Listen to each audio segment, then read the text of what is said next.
जीवामृत बनेगा ये जीवामृत, घन जीवामृत तो सूखा बनता है, जी जी। जीवामृत गीला बनता है। देखिए बताते जाइए सर ये 1 किलो गुड़ इसमें 2 किलो ले हो जाए सर, तब भी बढ़िया है। साइड में आ 1 किलो से फाजिल होना चाहिए। आप लोग प्रधान जी सामने आ जाइए। आ जाइए सर के बगल में। जी जी, थोड़ा सा इसमें पानी भी आओ थोड़ा सा। अच्छा बोला कौन मेरे से बेसन था भैया, 1 किलो बेसन है। सब लोग इसको सुनते जाइएगा, जी जो कर रहे हैं सुनिए भी और देखिए भी। मूट बेसन गुड़ जी, गुड़ है। भैया बेसन का एक थोड़ा सा देखते रहिएगा। 1 किलो बेसन किसका मटर, चना, उड़द, मटर, बेसन जो है ना, जो दलहन होता है, दलहन का बेसन होता है। और बेसन में अगर चने का हो तो अति उत्तम। वही पूछ रहे हैं। ठीक ना। देखिए बेसन में आप मटर का भी ले सकते हैं, आपके पास उड़द, मूंग और ये जो होती है अरहर भी होती है, तो ये सारी चीज का ले सकते हैं। लेकिन यदि ये आपका जो है चने का बेसन मतलब सर्वोत्तम इसके लिए माना गया है। इसका फिर बताएंगे कि क्यों इसको किया जाता है। इसलिए कि ज्वारू के लिए ये खुराक हो जाएगा। एक उसमें 1 कचौरी माटी, 1 केजी के बराबर माटी इसमें डालिए। ये माटी कहाँ से उठाए हैं? पीपल के पेड़ के नीचे की? पीपल के पेड़ के नीचे से सर। पीपल के पेड़ के नीचे के, क्योंकि पीपल हमेशा 24 घंटा ऑक्सीजन छोड़ता है, उनके लिए ऑक्सीजन चाहिए बच्चों के लिए। बस बहुत बढ़िया। देख के छीटाना है। कहाँ भैया, बस केवल सिंपल के लिए है। सब एक साथ मिला देंगे। सब इसको जो है बिल्कुल एकदम मिक्स अप कर दीजिए। ये 3 चीज हुआ था, गुड़ हो गया और ये बेसन हो गया और मिट्टी हो गई। 3 चीजें हो गया। 5 लीटर इसमें डाल के तब बटिया खाली किए हिसाब ना, वो फूटी हुई थी। 5 लीटर इसमें मूत डालेंगे। ठीक है जी, वैसे 10 लीटर चाहिए, बाकी उतना ही जी, एकदम बिल्कुल सही। 10 लीटर गोमूत्र, 10 किलो गोबर। जी 10 किलो गोबर। थोड़ा ये ऊपर ये जो हाथ वाला कपड़ा ऊपर कर लीजिएगा खींच के। चलिए स्वेटर। हाँ, आस्तीन का हाथ कर दीजिएगा, हाथ लगा के ऊपर खींच दीजिएगा बाबा। इसको पूरा मिला लेंगे, इसलिए कि उसमें पानी में मिल जाए पूरा अच्छी तरह से। ठीक है, इसका वीडियो बनना है ना? हाँ मैं बना रहा हूँ। हाँ ठीक है।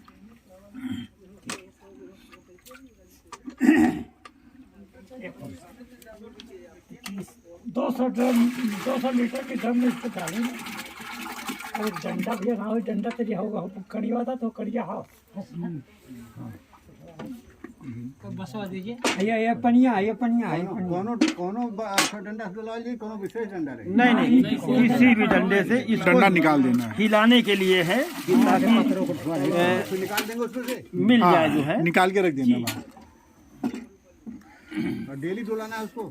बता रहे हैं ना, सुनते जाइए, देखिए केवल सुनिए। और सुनते जाइए, फिर जो ना समझ में आए उसको बाद में पूछिए। बाएं से दाएं, बाएं से दाएं।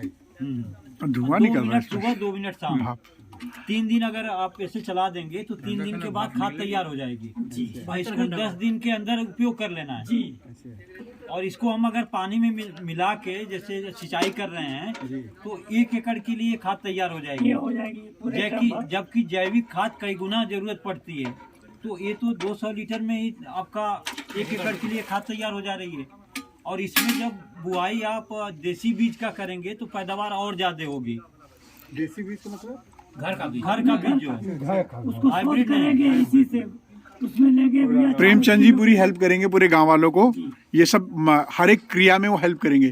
तो 1-2 सीजन में अगर ये आपकी हेल्प कर देंगे तो नेक्स्ट सीजन से आप 10 लोगों को बताने लायक हो जाएंगे। अब देसी गाय क्यों इस्तेमाल करनी है? उसमें जो 1 ग्राम गोबर में 3 से 5 करोड़ जीवाश्म होते हैं। बहुत बढ़िया। और वही जो ये हमारी जर्सी, फिजियन, होलिस्टियन गाय हैं, इसमें 60 से 70 हजार होता है। तो उसकी आँख छोटी होती है, जो ये विदेशी गाय हैं। और जो देसी गाय हैं उनकी आँख बड़ी होती है, लंबी होती है। तो हमको देसी गाय का उपयोग करना है। इसलिए बहुत सारे लोग कहेंगे कि मोटर ऑफ कर देना। ये क्यों ऑफ कर दो। जवाब यही है। और कुछ न समझ में आ रहा हो तो आप पूछ सकते हैं। मतलब अगर अब देखिए मैं- बनाया जाए तो थोड़ा कम काम करेगी ये हाँ होगा कम ना? काम करेगी। तो उसकी मात्रा बढ़ा देंगे।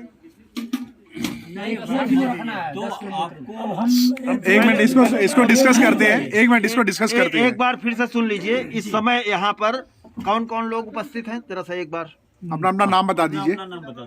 मैं प्रेमचंद यादव, वेरी गुड। पढ़नी पोस्ट, पढ़नी ब्लॉक, पढ़नी सब बना। जी। क्या नाम है बाबू आपका? सूरज यादव कहाँ से हो? तमौली। ठीक है, आप कहाँ से भैया? राजेश मौर्य सर मुल्लापुर से।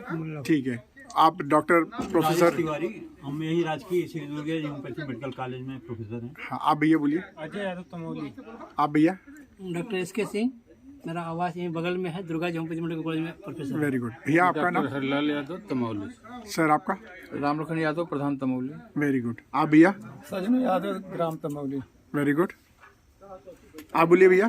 सुरेंद्र यादव तमौली। अच्छा, आप बताइए भैया। Very good. जी भैया। प्रवीण यादव ग्राम Tamauli. Very good, Pravin Maurya Mullapur. Very good. बोलिए भैया। श्याम बिहारी मौर्य मोलनापुर माफी। यादव तमौली। बोलिए बाबा। हरिनाथ यादव तमौली। Very good. भैया? सरभानी यादव तमौली। Very good. प्रधान जी को और यहाँ पे हो गया। हाँ, आप अपने भी बोल दीजिए। मैं Rakesh Kumar Pandey, Anika education health and welfare trust president. मैं डॉक्टर बीरेन सिंह, मुख्य पशु चिकित्सा अधिकारी आजमगढ़।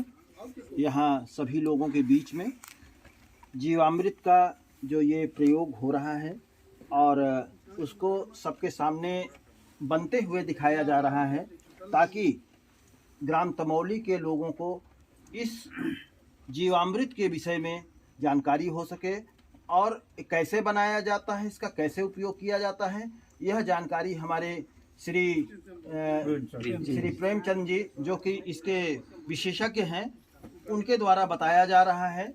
उन्होंने बताया कि एक ड्रम में 200 लीटर पानी लीजिए, उसमें 10 लीटर देसी गाय का गोमूत्र और 10 किलो गोबर, 1 किलो गुड़, 1 किलो बेसन और 1 किलो पीपल के पेड़ की नीचे की मिट्टी या बरगद के पेड़ के नीचे की मिट्टी को घोलकर इसमें मिलाकर घोला जाता है। और इसका जो घोल है, इसको प्रतिदिन 5 से 6 मिनट, कम से कम 4-5 दिन तक आप किसी डंडे के सहारे से घोलेंगे। घोलकर किसी छायादार स्थान पर रखेंगे। इसमें धूप का प्रभाव नहीं होना चाहिए, इसको ढक कर रखें। 14 से 15 दिन के बीच में यह तैयार हो जाती है, इसको जीवामृत बोलते हैं। प्रतिदिन इसमें घुमाकर इसको करेंगे। इसके बाद जब 15 दिन के बाद ये तैयार हो जाएगी, तो इसको जिस खेत में डालना हो, यह 1 एकड़ के लिए पर्याप्त होता है। जिस जगह से पानी आप खेत में डाल रहे हों, उसी जगह इसमें या तो टोटी से या पाइप के सहारे से साइफन बनाकर आप पानी वहाँ डाल दें, और जो पानी खेत में जा रहा है उसी के साथ इसका प्रयोग खेत में होगा। पूरा जो है खेत में जाएगा, पूरे खेत में फैल जाएगा। इस प्रकार से जितनी बार आप पानी खेत में देंगे, फसल को लगाएंगे, उतनी बार 200 लीटर का यह घोल हर पानी के साथ देंगे। यह इसको करने से आपको न तो यूरिया खाद की ज़रूरत पड़ेगी, न डाया की ज़रूरत पड़ेगी, और ना ही NPK की ज़रूरत पड़ेगी, यानी किसी भी रासायनिक खाद की ज़रूरत नहीं पड़ती है। इस खाद के द्वारा आपके खेत में जीवाश्म की मात्रा बढ़ती है, मिट्टी भुरभुरी होती है, फसल की जड़ें अच्छे ढंग से फैलती हैं, उनको अच्छा ऑक्सीजन मिलता है, अच्छी खुराक मिलती है। जो खेत में आप इस जैविक खाद का प्रयोग करेंगे, जीवामृत का जिसमें प्रयोग करेंगे, उसमें केंचुओं की संख्या इतनी अधिक हो जाएगी कि 1 साल 2 साल के अंदर आपको पूरे खेत में केचुआ ही केचुआ दिखाई पड़ेंगे। और केचुआ आप लोग जानते हैं कि किसानों का मित्र है। ये आप लोगों ने, सभी लोगों ने पढ़ा भी है, सुना भी है और देखा भी है। क्यों मित्र है? हम अपने खेत की जुताई करते हैं, उसमें हवा मतलब उसको पुलपुला बनाने के लिए, पोला बनाने के लिए, ताकि उसके ऊपर की हवा जो है उसमें धूप और गर्मी अंदर चली जाए।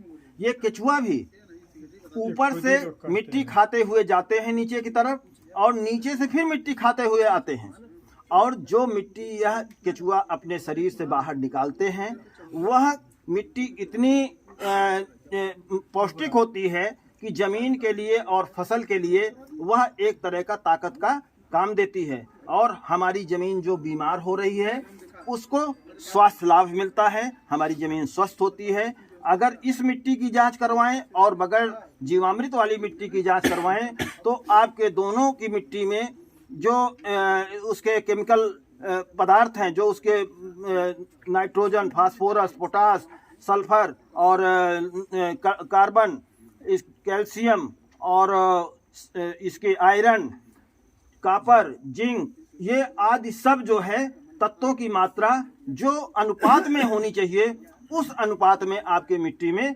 मिलेगी, और उसकी जब आप जांच करवा के देखेंगे तो हमारे फसल को जो आवश्यकता होती है वो सारे तत्व उसमें मिलते हैं। जो आज हमारी खेतों में रासायनिक खादों की प्रचुर मात्रा में प्रयोग करने के बाद भी हमारी फसलों में वो गुणवत्ता नहीं आ पा रही है, और स्वयं फसल भी बीमार हो रही है, जमीन बीमार हो रही है, हम बीमार हो रहे हैं, और साथ साथ हमारा पशुधन भी बीमार हो रहा है। आज आप देख रहे हैं कि प्राचीन काल में आपके जो बचपने में गाय भैंस एक बार गर्भित होती थी, उसको जो है एक बार क्रॉस कराते थे तो वो रुक जाती थी, लेकिन आज देखा जा रहा है कि 2 बार, 3 बार, 4 बार क्रॉस कराते हैं, उसके बाद भी कहते हैं साहब ये रुक नहीं रही है। और गायों को हमने क्या कर दिया है, भैंस और उनको तो बेच देते हैं, लोग खरीद ले जाते हैं, लेकिन हमारे गोवंश इस समय हमारे लिए एक परेशानी का सबब बन गए हैं, क्योंकि उधर गर्भाधान के कारण रुक नहीं रहे हैं, जिससे हमारी एक तो आर्थिक व्यवस्था खत्म हो रही है और हमारी जो अर्थव्यवस्था में ये घातक हो रहे हैं। हम लोग इनको छोड़ देते हैं, यही पशु जाके हमारे खेतों में नुकसान करते हैं, हमारा ही पशु हमारा ही नुकसान कर रहा है, और उसके बाद हम सब लोग आपस में मिल के कहते हैं साहब ये तो गोवंश हमारे खेतों का नुकसान कर रहे हैं, सरकार से आप सहायता मांगते हैं, दूसरों विभाग से सहायता मांगते हैं। ये बताइए कि इन पशुओं को अगर छोड़ दिया जाएगा तो इनका क्या होगा?